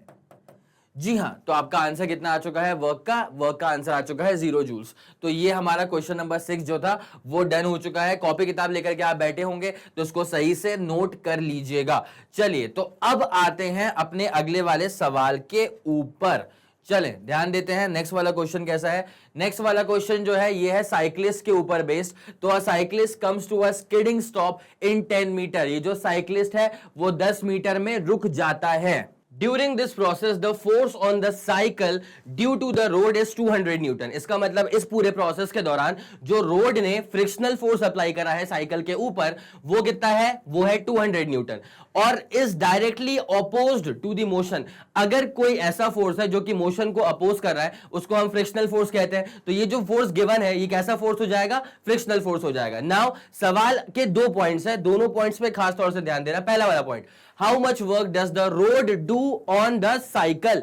तो आपसे ये पूछा हुआ है कितना वर्क रोड ने किया है साइकिल के ऊपर। तो फोर्स कितना झेला साइकिल ने वो निकालना पड़ेगा, डिस्प्लेसमेंट कितना हुआ साइकिल में उसकी बात करनी पड़ेगी। आप समझ रहे हैं इस बात को। अगर ए वाली बॉडी बी वाली बॉडी पे फोर्स अप्लाई करती है, अगर ए वाली बॉडी बी वाली बॉडी पे वर्क करती है तो बी वाली बॉडी में क्या डिस्प्लेसमेंट आया है इसकी बात करनी पड़ती है। तो वैसे ही यहां पूछा हुआ है how much work does the road do on the cycle. तो डिस्प्लेसमेंट किसका लेंगे आप, साइकिल का लेंगे। कॉपी किताब लेकर के बैठे होंगे उसको अच्छे से नोट कर लेना कि साइकिल का डिस्प्लेसमेंट आएगा। ऐसे एक हैशटैग नोट डाल लेना, उसमें लिख लेना, ठीक है। अब जरा गौर करते हैं, सोल्यूशन पे आते हैं। पहले वाले का सोल्यूशन जरा देखा जाए, ठीक है। वर्क निकालने को ही तो बोला है, तो जब वर्क निकालने को कहेंगे तो हमें सबसे पहली बात तो ये होती है न्यूमेरिकल सॉल्व करने के टाइम पे फॉर्मूले का जो पूरा शीट है वो आपके दिमाग में चिपका होना चाहिए। अगर आपके सारे फॉर्मूले टिप्स पर हैं तो आपको न्यूमेरिकल्स में दिक्कत नहीं आती है, अगर आप कॉन्सेप्चुअली स्ट्रांग है तो। उसके लिए हमारे वीडियोस काम आएंगे। तो वर्क का फॉर्मूला क्या होता है, force into displacement into cos of angle between them. अब जरा गौर करिए, देम का मतलब क्या होता है, भूलना मत। फोर्स और डिस्प्लेसमेंट के बीच का एंगल है यहां पे थीटा। कितना फोर्स अप्लाई हुआ है, 200। कितना, 200। उसके बाद क्या हो रहा है, डिस्प्लेसमेंट। देखिए आपसे पूछा है how much work is does the road do on the cycle, ठीक है। तो रोड ने कितना फोर्स अप्लाई करा, 200 का फोर्स अप्लाई करा। साइकिल में डिस्प्लेसमेंट कितना हुआ, 10 का डिस्प्लेसमेंट हुआ। लेकिन जरा गौर करिएगा, जरा गौर करिएगा, ये जो रोड का फोर्स है ना, ये रोड का फोर्स कहां काम करने वाला है। जैसे मान लो साइकिल जा रही है आगे की तरफ, तो साइकिल का जो डिस्प्लेसमेंट है this is directed towards right hand side, ठीक है। इसमें कोई दो राय तो होगा नहीं। अब यहां पे एक बात सुनना, यहां पर जो फ्रिक्शनल फोर्स है, फ्रिक्शनल फोर्स है, डेंजर फोर्स, रेड कलर से लेते हैं। तो ये जो फ्रिक्शनल फोर्स है ये कहां काम कर रहा है, पीछे की तरफ काम कर रहा है। ऑब्वियसली दोनों के बीच में कितना एंगल बन रहा है, दोनों के बीच में कितना एंगल बन रहा है, जरा गौर करो। Angle is obviously 180। ओहो, एंगल कितना आ चुका है, 180 का एंगल आ चुका है। जैसे हम यहां पे पुट करेंगे 180, आप जानते हैं, जिसको पता है उसको पता है, cos 180 की वैल्यू क्या होती है, -1 होती है। तो यहां पे कितना हो जाएगा, 200 इंटू 10 इंटू cos 180, मतलब माइनस का 2000, माइनस का 2000। अब जरा गौर करिएगा, यहां पे काफी बच्चे ऐसी गलती कर देते हैं कि न्यूटन लिख देते हैं, फ्लो में ऐसा हो जाता है। अब आपको वैसी गलती नहीं करनी, आप समझिए आप क्या निकाल रहे हैं, आप क्या निकाल रहे हैं, वर्क निकाल रहे हैं। वर्क क्या होती है, एनर्जी होती है, इसकी यूनिट क्या होती है, जूल्स। तो ऑब्वियसली इसका आंसर किस में आएगा, जूल्स में आएगा। It's as simple as that, ठीक है। अब दूसरे वाले पॉइंट पे आते हैं। देखो अच्छे से देखो, दूसरा वाला पॉइंट, सवाल थोड़ा थोड़ा सेम लग रहा है लेकिन काफी ज्यादा डिफरेंट सवाल है। दिखने में बस सेम लग रहा है लेकिन अंदरूनी तौर पे वो सवाल बहुत डिफरेंट है। How much work does the cycle do on the road, how much work does the cycle do on the road. तो इसका मतलब क्या है कि यहां पर जो डिस्प्लेसमेंट है वो रोड का लेना पड़ेगा। यहां जरा गौर करो, how much work does the road do on the cycle जब लिया था तो साइकिल का डिस्प्लेसमेंट काउंट किया था। यहां पे जब नेक्स्ट वाले में क्या पूछा हुआ है, how much work does the cycle do on the road, तो डिस्प्लेसमेंट रोड का लेके चलना पड़ेगा। आप एक बात समझिए, साइकिल के मूव करने से क्या रोड का डिस्प्लेसमेंट कुछ हो रहा है, नहीं हो रहा है। तो जब हम यहां पे फॉर्मूला लगाना शुरू करेंगे, force displacement into cos theta, चलो फोर्स तो अपन मान ले कि बराबर ही है, ठीक है। जितना फोर्स रोड ने लगाया साइकिल के ऊपर उतना ही फोर्स साइकिल ने लगा दिया रोड के ऊपर। लेकिन डिस्प्लेसमेंट का क्या करोगे, डिस्प्लेसमेंट का क्या करोगे, वो तो जीरो ही है ना। डिस्प्लेसमेंट कितना है, 0। उसके बाद एंगल के बारे में सोचने की जरूरत ही नहीं है बिकॉज डिस्प्लेसमेंट कितना हो चुका है, 0 हो चुका है। तो 200 into 0 into cos of angle between them, answer will be just nothing but 0। तो ये 0 क्या है, वर्क आ रहा है, मतलब 0 joules will be the answer. ठीक है, क्या आपको ये वाली बात पूरी समझ में आ गई है? देखिए इसको अच्छे से। How much work does the road do on the cycle, वो हमने अलग से कर दिया। How much work does the cycle do on the road, road का कोई डिस्प्लेसमेंट नहीं हो रहा था, इसी वजह से वर्क डन कितना आ चुका है? 0 आ चुका है। It's as simple as that. ठीक है, तो ये रही कहानी, बड़ा ही प्रैक्टिकल एग्जांपल लेके रखा हुआ था। ठीक है, कोई इंसान था जो घूमने के लिए निकला हुआ था, अब यहाँ पे पूछ लिया उसके ऊपर, इसको पता तक नहीं है बट पूछ लिया है कि वर्क कितना वो कर रहा है रोड के ऊपर, हालांकि वो तो बस ट्रैवलिंग कर रहा है, कितना वर्क वो कर रहा है रोड के ऊपर और कितना वर्क रोड कर रहा है इसके ऊपर। ठीक है, तो कॉपी किताब लेके आप बैठे होंगे, जल्दी से इसको नोट कर लीजिए और फिर हम बढ़ते हैं अगले वाले क्वेश्चन पे। ओके, चलिए अब आ गए हैं नेक्स्ट वाले क्वेश्चन पे। ये वाला क्वेश्चन सेंटर ऑफ ग्रेविटी पर बेस्ड है, ध्यान दीजिएगा। सेंटर ऑफ ग्रेविटी जो चीज होती है ना, वो एक ऐसा पॉइंट होता है जहां पर हम ऐसा मानते हैं कि पूरी बॉडी का वेट वहां पर कॉन्सेंट्रेटेड है। ठीक है, फॉर एग्जाम्पल एक छोटा सा एग्जाम्पल दे रहा हूं आपको, जैसे मान लीजिए एक स्फेरिकल सी बॉडी है। ठीक है, एक स्फेरिकल सी बॉडी है, अब इसका टोटल मास कितना होगा? इसका टोटल मास m मान लेते हैं फॉर एग्जाम्पल। ठीक है, अगर इसका मास m है तो इसका वेट कितना होगा? वेट होता है mg, which is always acting vertically downward. ठीक है, तो हम क्या मान लेते हैं, इसका पूरा वेट जो है वो ये सेंटर वाले पॉइंट पर कॉन्सेंट्रेटेड है और जो कि एक्ट कर रहा है वर्टिकली डाउनवर्ड्स। ठीक है, m इंटू जी। क्या इसका मतलब ये हुआ कि पूरी बॉडी का मास जो है वो क्या उसके सेंटर पे कॉन्सेंट्रेटेड है? हालांकि इसका मतलब अभी फिलहाल तो वो नहीं हो रहा है, लेकिन इसको मैथमेटिकली ऐसा माना जाता है। तो अभी के लिए आपको ये समझना है कि सेंटर ऑफ ग्रेविटी एक ऐसा पॉइंट होता है जो कि ज्योमेट्रिकल सेंटर पे लाई करता है और ऐसा माना जाता है कि उसका पूरा वेट उसके वर्टिकली डाउनवर्ड्स काम करेगा starting from that particular centre. ठीक है, अब जैसे इसका एग्जांपल मैं यहां से कैसे रिलेट करूंगा, मान लीजिए अगर ये जो वायर है, ये जो रॉड हमको दिख रही, जो हमको चेन दिखाई दे रही है, मान लो अगर ये 3 मीटर की लंबी चेन है, कितने की चेन है? 3 मीटर लंबी चेन है, तो इसका जो सेंटर ऑफ ग्रेविटी होगा वो एकदम बीचों बीच लाई करेगा। तो अगर ये हमने पूरा जो टोटल लेंथ है वो है L मानते हैं, तो ये L/2 नीचे और L/2 यहां पे आया आपको समझ? तो सेंटर ऑफ ग्रेविटी एक ऐसा पॉइंट जो कि ज्योमेट्रिकल सेंटर पे लाई करता है। अब ये फंडा काम कैसे आने वाला है इसको देखते हैं, पहले सवाल के ऊपर आ जाते हैं तरीके से। सवाल क्या है? अ यूनिफॉर्म चेन ऑफ लेंथ जिसकी लेंथ L के बराबर है। डेटा पकड़ते हुए चलो, मैंने पहले भी कहा है कि लोग फिजिक्स में क्वेश्चंस को लेकर के बहुत ज्यादा रोमांटिसाइज कर जाते हैं, कभी कभी वो सवाल देखते रहते हैं और देखते ही रहते हैं। अब उससे कुछ होने वाला है नहीं। न्यूमेरिकल्स को सॉल्व करने का अप्रोच जो मैंने सिखा के रखा है वो क्या है? GCT। गिवन देखो, कंडीशन निकालो, टू फाइंड क्या करना है उस पर जरा फोकस कर लिया करो। अब जरा यहां सवाल देखा जाए, इसमें क्या है? यूनिफॉर्म चेन ऑफ लेंथ जिसकी लेंथ कितनी है? L के बराबर, मतलब टोटल लेंथ कितनी है? L के बराबर। काफी लोग यहां पे एक गलती कर बैठेंगे, इस वायर की लेंथ को, इस रॉड, इस चेन की लेंथ को L मान लेंगे। सवाल पढ़ लो पहले। तो uniform chain of length, total length L है, मास m है, टोटल मास m है, is lying on a smooth table. Low, table सवाल में गिवन नहीं। ठीक है, मतलब डायग्राम में टेबल गिवन है नहीं, लेकिन सवाल में बोल के रखा कि एक टेबल था जिसपे एक चेन रखा हुआ है। ठीक है, अब उसका जो चेन का 1/3 लेंथ है, ठीक है, उस चेन का जो 1/3 हिस्से का लेंथ है, that is hanging vertically down over the edge of the table. इसका मतलब जो हमको ये लेंथ दिखाई दे रही है ना, वो L/3 है। कितनी है?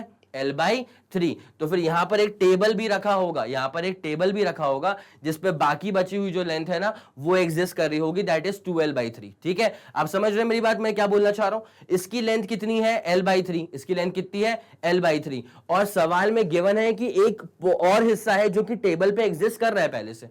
तो आपसे ये बोला हुआ है कि 1/3 जो लेंथ है वो हैंग कर रही है vertically. If g is the acceleration due to gravity, then calculate the work required to pull the hanging part on the table. इसका मतलब ये है कि टेबल पे जो चेन का हिस्सा पहले से रखा हुआ है उससे हमें कोई लेन देन नहीं है, उसको हमको पुल अप नहीं करना है। जो हिस्सा यहां लटका हुआ है बस उसको पुल अप करना है। ठीक है, चले अब जरा सवाल पे आते हैं तरीके से। देखिए, आपको जरा इसका डायग्राम ना वापस से बना करके दिखाता हूं तो it will be easy for you. जैसे मान लीजिए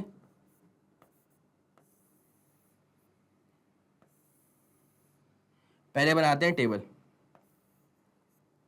मान लो ये टेबल है, इसको अपन ने एक सपोर्ट दे दिया है ना, ये जमीन पे ये टेबल जो है वो रखी हुई है। ठीक है, कोई दिक्कत वाली बात तो नहीं। अब यहां पे क्या हुआ ना, एक रॉड है, रॉड ले लेते हैं रेड कलर की। ठीक है, यहां पे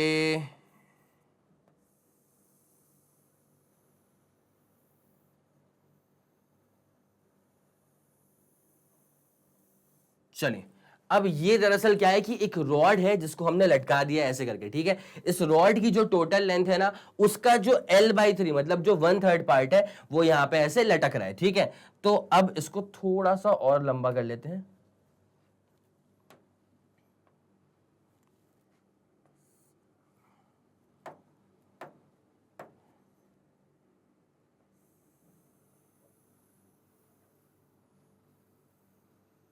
चलें चलें चलें, ओके। अब यहां पे क्या हुआ है ध्यान दीजिएगा, ये जो है ना इसकी लेंथ कितनी आ रही है, L/3 आ रही है। कितनी आ रही है इसकी लेंथ, L/3 आ रही है। अब हमको ये जो लटका हुआ पार्ट है इसको हमको ऊपर उठाना है, ठीक है। तो हमको उठाना पड़ेगा इसके सेंटर ऑफ ग्रेविटी से। कहां से उठाना पड़ेगा इसको, सेंटर ऑफ ग्रेविटी। इसकी लेंथ कितनी है, इसकी लेंथ है L/3। सवाल में पहले से गिवन था कि ये जो टोटल लेंथ यहां पे लटक रही है ना, दिस इज L/3, ठीक है। अब यहां पे इसका जो सेंटर ऑफ ग्रेविटी आएगा वो L/3 के भी आधे पे आएगा। हमेशा ऐसे होता है, सेंटर ऑफ ग्रेविटी जो होता है वो ज्योमेट्रिकल सेंटर पे लाई करता है, ठीक है। अगर इसकी लेंथ होती है अगर 10 मीटर तो 5 मीटर वाले पॉइंट पे क्या आ रहा होता, सेंटर ऑफ ग्रेविटी आ रहा होता। अगर इसकी लेंथ 6 मीटर होती तो 3 मीटर पे आ रहा होता सेंटर ऑफ ग्रेविटी। अब इसकी लेंथ कितनी है, L/3 है, तो उसका हाफ कर दो L/6। कितना हो जाएगा, L/6।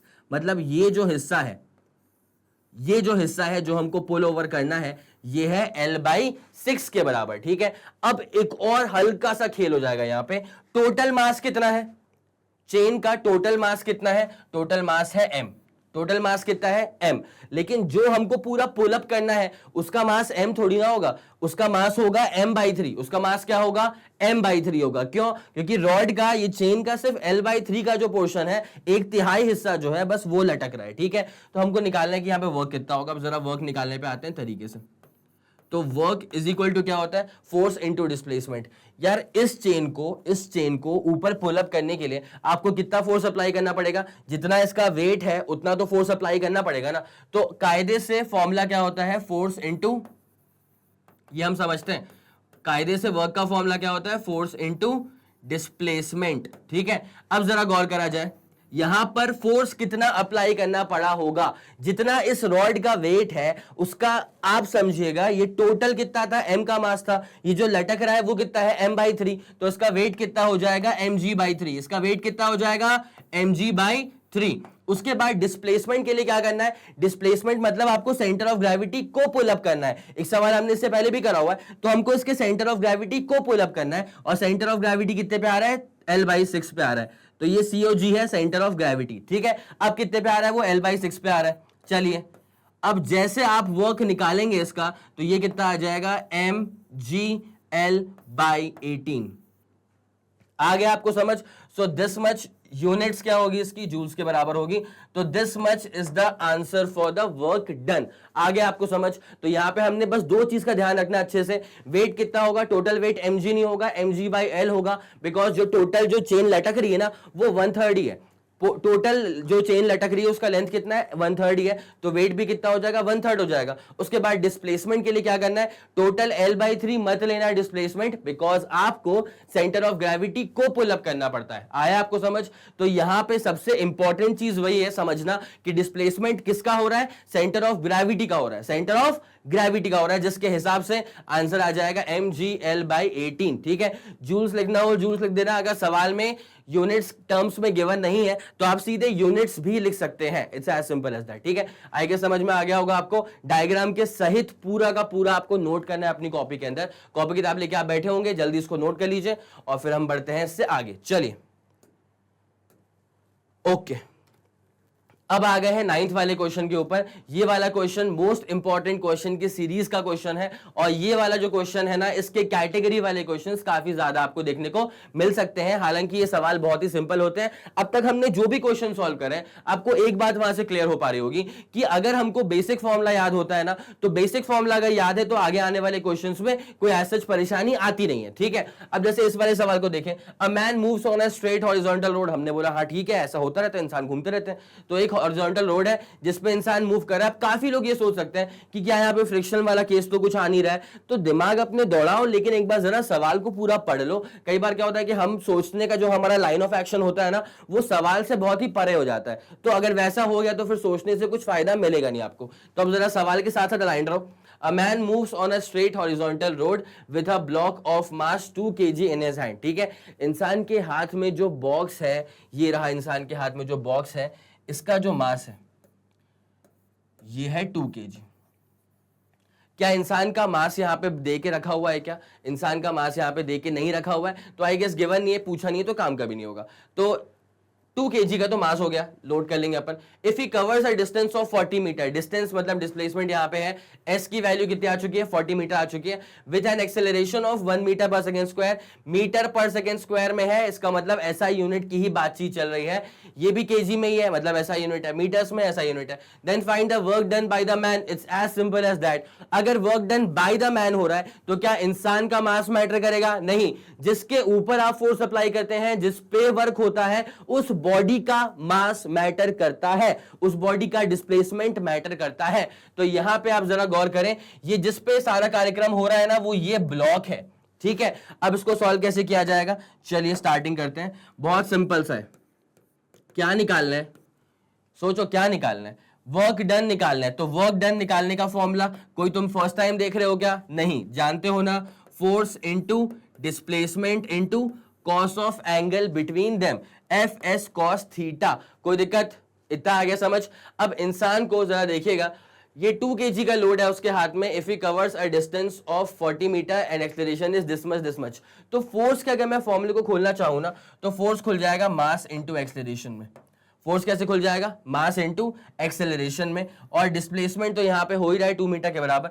अब जहां बंदा भग रहा है तो वहीं उसका फोर्स है, वहीं उसका डिस्प्लेसमेंट है। तो यहां पे कॉस में कितना एंगल आ जाएगा? 0, बिकॉज थीटा कौन सा एंगल होता है? थीटा होता है अप्लाइड फोर्स और डिस्प्लेसमेंट के बीच का एंगल। तो यहां पे कितना एंगल आ जाएगा? 0। मास कितना है? मास कितना है? क्या इंसान का मास लेके चलेंगे? नहीं। What is the work done by the man on the box बोला हुआ है। ठीक है, तो किसका मास लेके चलेंगे? बॉक्स का मास। कितना मास है बॉक्स का? 2 ले लेते हैं यहाँ पे 2। उसके बाद एक्सेलरेशन कितना हो रहा है जरा नोट करो, 1 का हो रहा है। बहुत बढ़िया। डिस्प्लेसमेंट कितना करवा पा रहा है इंसान? 40 मीटर का। बहुत बढ़िया। और cos 0 की वैल्यू क्या होती है? cos 0 की वैल्यू 1 होती है। जैसे हम इसको सॉल्व करेंगे तो आंसर विल बी जस्ट 80। और आप क्या निकाल रहे हैं? वर्क निकाल रहे हैं, तो वर्क की यूनिट होती है जूल्स। तो आपका आंसर यहीं पे खत्म हो जाएगा। Answer is nothing but 80 joules. I guess आपको समझ में आ गया होगा, इसको नोट कर लेना। वर्क का बेसिक फॉर्मूला यहां पे खोलना पड़ गया उसको, मास इनटू एक्सेलरेशन में। इसका हिंट इसको देख करके ही आ जाना चाहिए था, बिकॉज सवाल में एक्सेलरेशन की वैल्यू गिवन क्यों रही थी? ताकि आप फोर्स में ना अटके। ठीक है, आई गेस आपको ये बात समझ में आ गई होगी। फट से इसको नोट कर लीजिए और फिर हम बढ़ते हैं अगले वाले क्वेश्चन पे। चले, डन।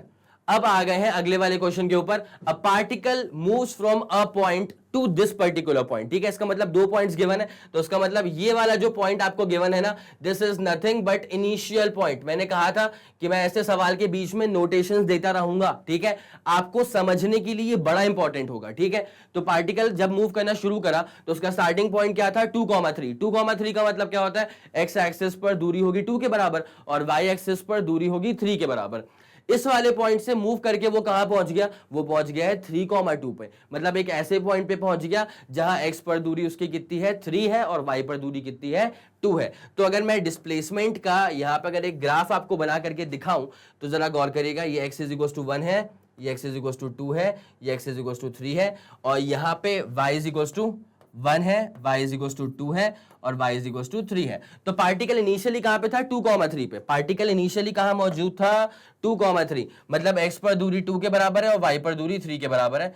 तो ये हो गया उसका इनिशियल पॉइंट। ठीक है, उसके बाद पार्टिकल कहां पे आ गया? 3,2 पे आ गया। मतलब x पे हो गया है 3 और y पे हो गया है 2। तो particle is now here bye. ठीक है, तो डिस्प्लेसमेंट कैसा हो रहा है? This was the initial point और इसके बाद डिस्प्लेस होकर के पार्टिकल पहुंच चुका है यहां पे। This is the final point. ठीक है, तो आप कायदे से देख सकते हैं कि जो डिस्प्लेसमेंट हो रहा है वो ऐसा हो रहा है, इनिशियल से फाइनल तक का डिस्प्लेसमेंट हो रहा है। क्या आपको ये वाली बात समझ में आ गई? कॉपी किताब लेके बैठे हो गए, एक बार जरा ना सवाल में स्टार्ट लेने से पहले कहीं जरा ऐसे कोने पे एक बार ये वाला ग्राफ प्लीज बना लेना। ये आपको पूरा पर्सपेक्टिव क्लियर कर देगा कि सवाल में एग्जैक्टली कैसा कैसा मोशन हो रहा है। फिजिक्स में क्या होता है अगर आप भले ही 10 क्वेश्चन करें लेकिन उस क्वेश्चन पे टाइम बहुत ज्यादा इन्वेस्ट करें, क्योंकि उससे क्या होता है, एक बार अच्छी होल्ड बन गई ना न्यूमेरिकल्स के ऊपर, बस वही होल्ड आपको आगे आने वाले टफ क्वेश्चंस में सेल थ्रू कर जाएगी। काफी लोग क्या करते हैं कि अरे ये वैल्यू ये वैल्यू ये वैल्यू परसीव नहीं करते, इमेज नहीं फॉर्म करते दिमाग में, और फिर कहते हैं कि फिजिक्स टफ है, फिजिक्स बनती नहीं है। ठीक है, क्यों नहीं बनती, एक बार इमेजिन तो करके देखो, करना ही पड़ेगा, इमेजिन फिजिक्स है। तो ये वाला ग्राफ जरा आप बना लीजिएगा। हालांकि क्या ये जरूरी है कि इसके बिना क्या सवाल सॉल्व नहीं होगा, होगा, बट परसेप्शन आया समझ। ठीक है, एक बार इसको आप लिख लीजिएगा। अब आगे बढ़ेंगे, अब सवाल पे आते हैं सीधे। ठीक है, तो डिस्प्लेसमेंट वगैरह गिवन है कि यहां से यहां तक का डिस्प्लेसमेंट हुआ है, तो आप जानते हैं इसको मैं बोलने वाला हूं R1। क्या बोलने वाला हूं, R1। क्या बोलने वाला हूं, R1। और इसको मैं क्या बोलने वाला हूं, R2।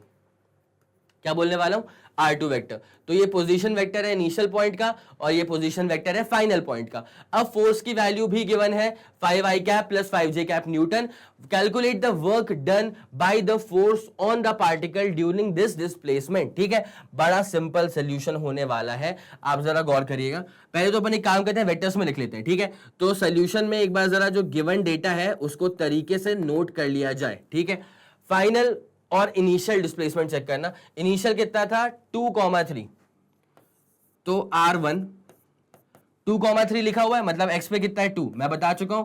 x के लिए हम i कैप यूज करते हैं, तो 2i कैप, और प्लस कितना है फिर वो 3, तो 3 का j कैप। ठीक है, क्या k पे कुछ आ रहा है, नहीं आ रहा है, तो 0 k कैप लिखने की जरूरत फिर वहां पे नहीं पड़ेगी। ठीक है, चाहो तो लिख लेना, कुछ फर्क नहीं पड़ेगा यहाँ पे। उसके बाद इनिशियल से कहां आ गए फाइनल पे, 3,2। 3,2 का मतलब x पे कितना है 3, तो 3i कैप, (2) मतलब y पे कितना है 2, तो फिर 2j कैप हो गया। ठीक है, गिवन में एक और चीज है कि फोर्स कितना है, जरा सवाल पे जाइए। फोर्स कितना है 5, लो पहले से वेक्टर नोटेशन गिवन है उसका, तो 5i cap plus 5j cap. यहां तो आपकी चीजें पूरी क्लियर हो गई हैं। अब उसके बाद आपको समझना क्या है कि वर्क निकालना था, तो वर्क निकालने के लिए तरीका क्या होता है, work is defined as dot product of force and displacement. काफी लोग सोचेंगे sir F S cos theta apply क्यों नहीं करा, क्यों अप्लाई करेंगे, क्यों अप्लाई करेंगे, जब थीटा गिवन नहीं है, पूछा नहीं है, मतलब काम का नहीं है। अगर कोई चीज सवाल में गिवन नहीं होती है, पूछी नहीं होती है, मतलब वो काम की नहीं होती है। तो यहां पर भी क्या हो रहा है, थीटा गिवन नहीं था, पूछा नहीं था, मतलब काम का नहीं होगा। तो जो काम की चीज है वो भरो ना, टाइम क्यों वेस्ट करना। ठीक है, फोर्स कितना आ रहा है 5,5, मतलब 5i cap 5j cap, 5i cap और ये आ जाएगा 5j कैप। डॉट करना है किसके साथ, डिस्प्लेसमेंट के साथ। डिस्प्लेसमेंट कितना आएगा, डिस्प्लेसमेंट निकालने के लिए ना आपको जरा इन दोनों पे फोकस करना पड़ेगा। डिस्प्लेसमेंट जो है वो आता है फाइनल माइनस इनिशियल। ये वेक्टर बना रहा हूं, डिस्प्लेसमेंट वेक्टर क्या होगा, फाइनल माइनस इनिशियल, मतलब R2 वेक्टर में से माइनस करना पड़ेगा आपको R1 वेक्टर को। तो जरा R2 वेक्टर क्या है, R2 वेक्टर क्या है, फट से करो, 3i कैप 2j कैप, उसमें से जरा माइनस करो R1 वेक्टर को। R1 कितना है 2i कैप 3j कैप। जल्दी में तुरंत से पहले इसको सॉल्व करो। 3 - 2 करोगे 1i कैप, 2 - 3 करोगे, गलती मत करना, 2 - 3 करोगे -1 j कैप। k कैप की तो बात करने की जरूरत नहीं है। ठीक है, अब चले डिस्प्लेसमेंट कितना आ चुका है हमारे पास, डिस्प्लेसमेंट हमारे पास आ चुका है 1i कैप -1j कैप। तो लिखेंगे इसको 1i कैप -1j कैप। कभी कभी सिर्फ i कैप -j कैप लिख देंगे, एक ही बात है, समझ जाना उसको। अब उसके बाद क्या होने वाला है, मल्टीप्लाई कैसे करते हैं, डॉट मल्टीप्लीकेशन चलता है, i वाले को i वाले से, j वाले को j वाले से। तो पहले ये जो 5 दिख रहा है इसको यहां मल्टीप्लाई कर दो इसके साथ, तो 5 × 1 करेंगे तो कितना आ जाएगा 5। उसके बाद j वाले को j वाले से मल्टीप्लाई कर दो, तो 5 × क्या करोगे, जल्दी बताओ, 5 × क्या करोगे -1, तो आंसर कितना आ जाएगा -5। कितना आ जाएगा, -5। अब क्या ये टफ कैलकुलेशन थी आपके लिए, ठीक है, 5 × 1 5 हो गया, 5 × -1 -5 हो गया। It's as simple as that. Answer क्या है, कुछ नहीं, 0। ठीक है, अब वर्क निकाल रहे थे तो ऑब्वियसली इस पे मैं हर बार करता हूं एम्फेसिस की यूनिट्स की गलती नहीं होनी चाहिए। तो ये आपका वर्क डन का आंसर आ चुका है, this is nothing but 0 joules. ठीक है, तो ये करवा दिया आपको इंपॉर्टेंट क्वेश्चंस। ये क्वेश्चंस का पार्ट 1 चल रहा है हमारे पास, ऐसे और भी क्वेश्चंस करने वाले हैं पार्ट वाइज में, लेकिन ये वाला लेक्चर इतना इंपॉर्टेंट है, अगर आपने इसको तरीके से पढ़ लिया, बार बार देखो उसको, अच्छे से देखो, अगर आपने इसको बहुत तरीके से पढ़ के रखा है ना, तो आगे आने वाले बाकी सारे क्वेश्चंस में भी आपको कोई परेशानी नहीं होने वाली है। ठीक है, तो ये 10 क्वेश्चंस हमारा पार्ट 1 में आ गया था। लिया। अब इसको जरा अच्छे से नोट कर लेना, इसको नोट करना बहुत इंपॉर्टेंट है कि कई बार क्या होता है कि लोग बस सुनते रहते हैं, नोट नहीं करते हैं। तो जो हमारी कॉपी बन रही है ना, वो कॉपी बहुत इंपॉर्टेंट होने वाली है आपके लिए, इसको सही से नोट कर लीजिएगा। अब जरा इसको एंड करते हैं। और जैसे कि आप जानते हैं कि मैग्नेट ब्रेन्स पे आपको और भी बैचेस मिलते हैं, सीबीएसई का है, यूपी बोर्ड का है, बिहार बोर्ड है, एमपी बोर्ड है, स्पोकन इंग्लिश है, सीयूईटी है, एनटीएससी है, ओलंपियाड है, ठीक है। और बाकी सारी इंफॉर्मेशन के लिए आप मैग्नेट ब्रेन्स के यूट्यूब चैनल और ऑफिशियल वेबसाइट को भी विजिट कर सकते हैं, ठीक है। तो इसको अच्छे से पढ़ लेना और बाकी मिलते हैं फिर अगली वाली क्लास में। Thank you so much.